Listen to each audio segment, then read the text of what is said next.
Hello, all, and welcome to Sweating the Small Stuff, a show where we sweat over the details that make our world richer. I'm your personal brain trainer, Cameron Boozarjomehri, and for this special bonus episode, I wanted to talk about us. No, not you, the listener, and me. We are great. You guys love me. I love you. Please get in touch. You know our social media. No, I wanted to talk about the movie Us, which I saw very fortunately very recently, and I thought it was the best horror movie I've ever seen. And I'm going to tell you up front, number one, very much spoilers. If you do not want to listen to spoilers, I'm giving you to the count of three to get out of here. 1, 2, 3. All right, if you're still here, I'm assuming that you're okay with spoilers. Number 2, I don't want to talk about that.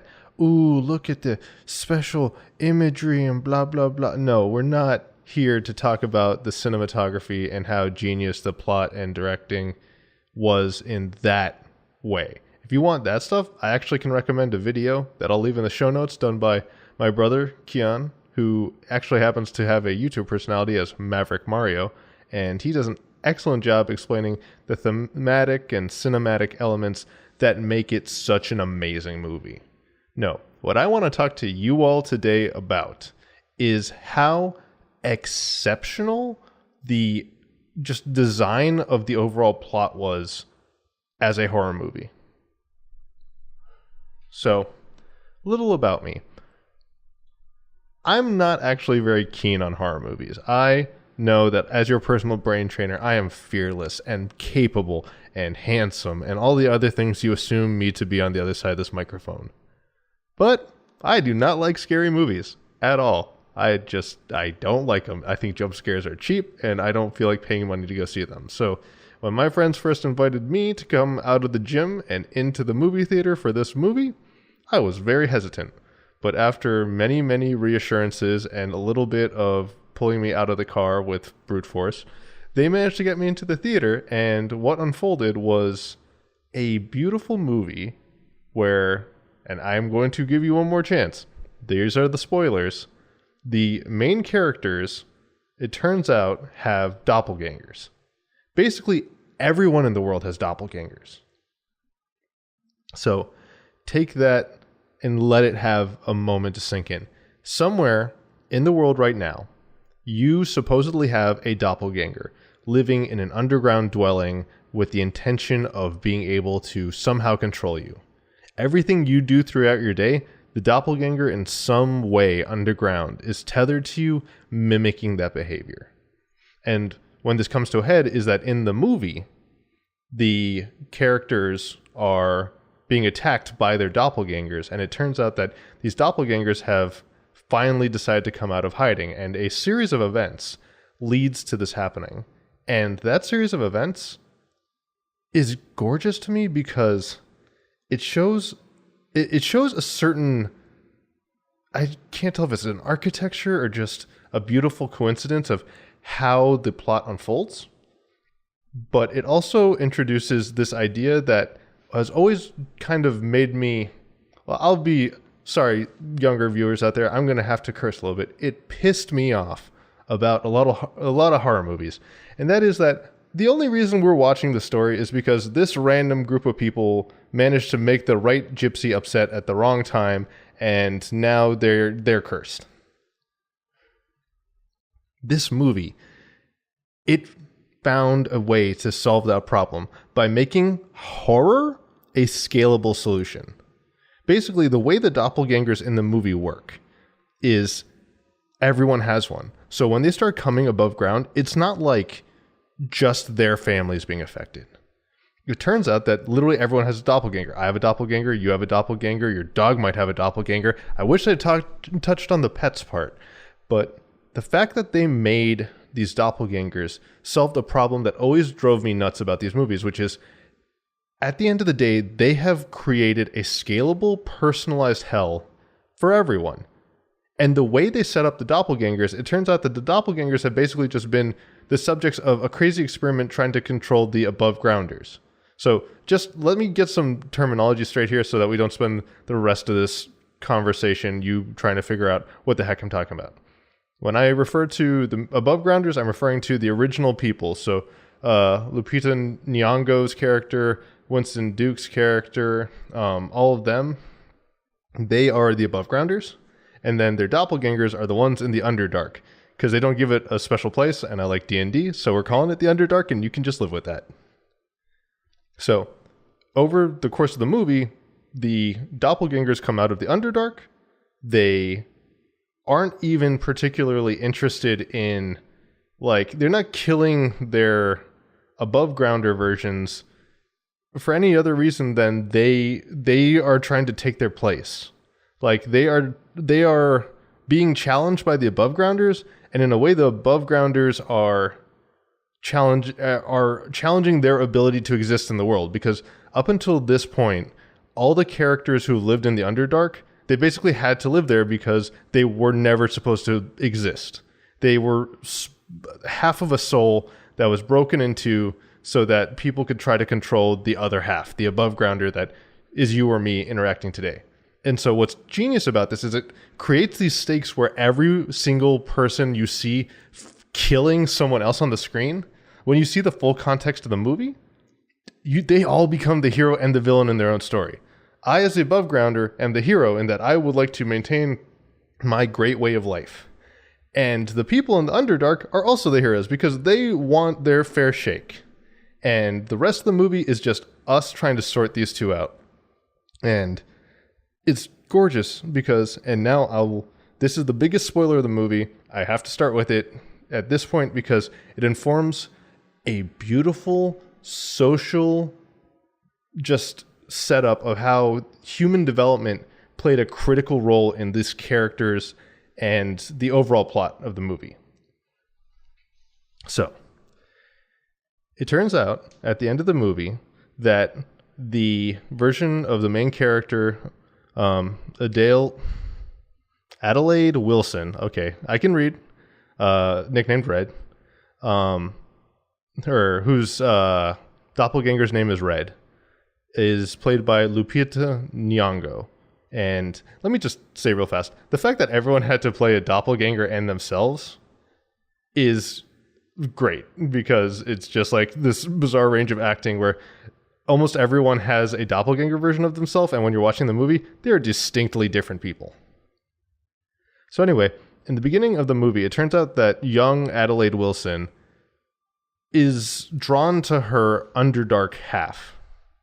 And in the beginning of the movie, we see this. They run into each other. And at the end of the movie, it's revealed that in that interaction, the Underdark version of herself realized that this was her moment to strike. This was her moment to take out her above grounder version and take her place so that she could be free of this hell.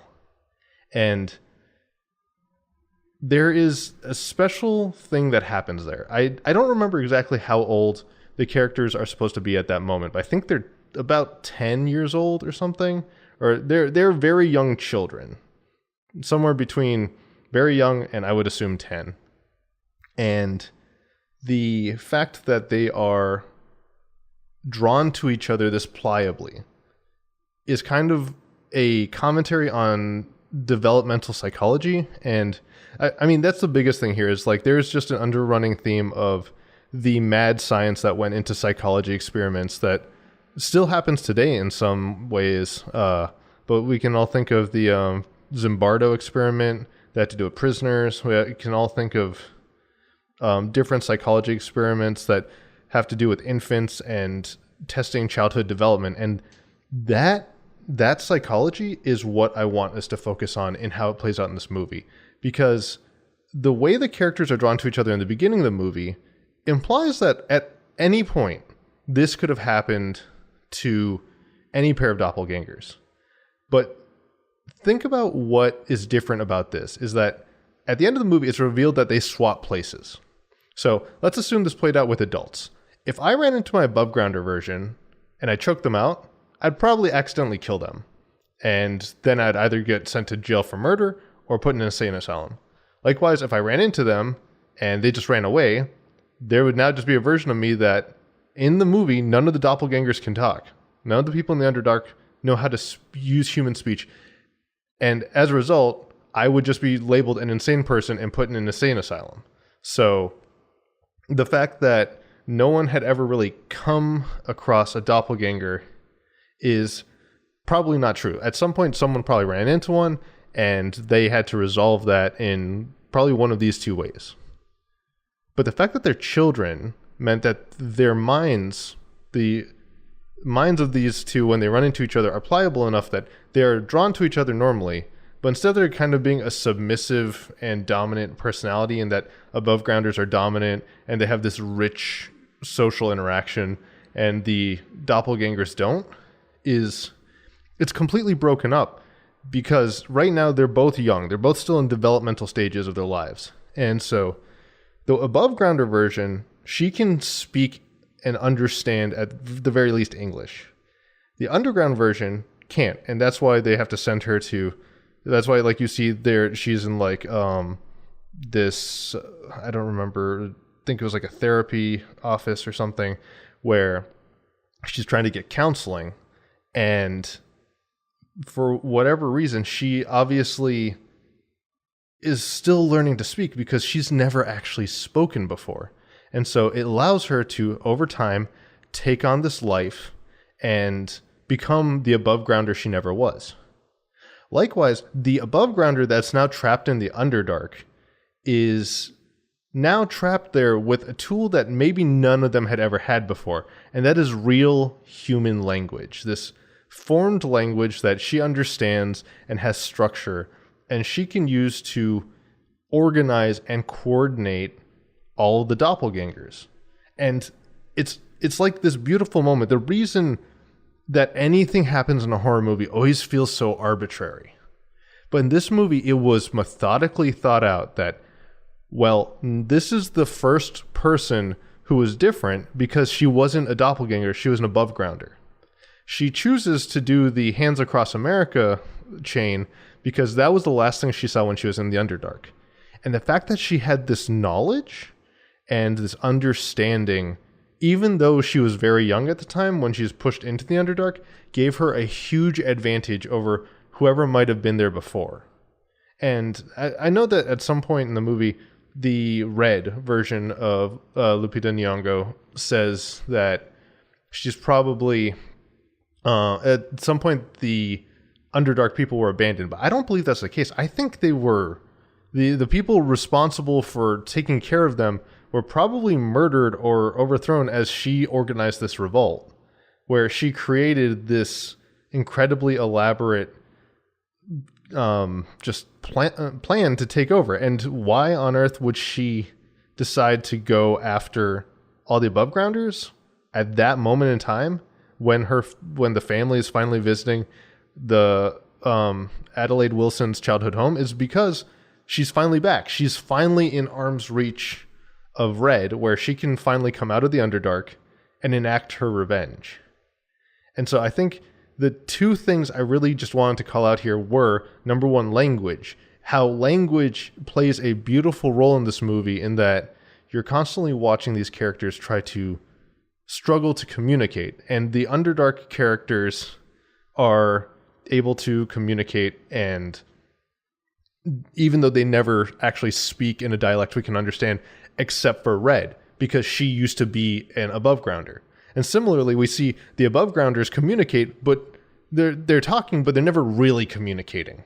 And so it's this great dichotomy. And then that language plays into the second part, which is the pliability of the human mind. We always see in horror movies that this person is now just the subject of rage or whatever. But in this way, Adelaide Wilson creates her own personal hell when she traps her above ground version, who now becomes Red, in the Underdark. But the only reason she was able to craft this moment is because she is young. Her mind is still pliable. It's not set in a pattern that maybe the more adult people would be set in. And this goes back to developmental psychology, that a child's mind is more plastic and able to be shaped and form and accept new ideas and even plot new outcomes for itself than an adult might, because it's not set in a specific pattern. So I hope you enjoyed this back and forth on the beauty of how these two basic elements related to developmental psychology and language play a gorgeous role in just how the movie unfolds, And I hope you will go see Us. I want to be clear, this is in no way sponsored episode. This is just a fun bonus episode where I saw the movie and I wanted to get it out there. And I think Jordan Peele is a excellent director and writer. And hey, Jordan, if you're ever looking for a very powerful voice for some of your stuff, you know where I am. I have no reason not to believe he's not listening as one of my many, many listeners. But I do have one final question for us to all ponder. And it may be the most serious question the entire movie has to pose. Where did the little girl get those handcuffs?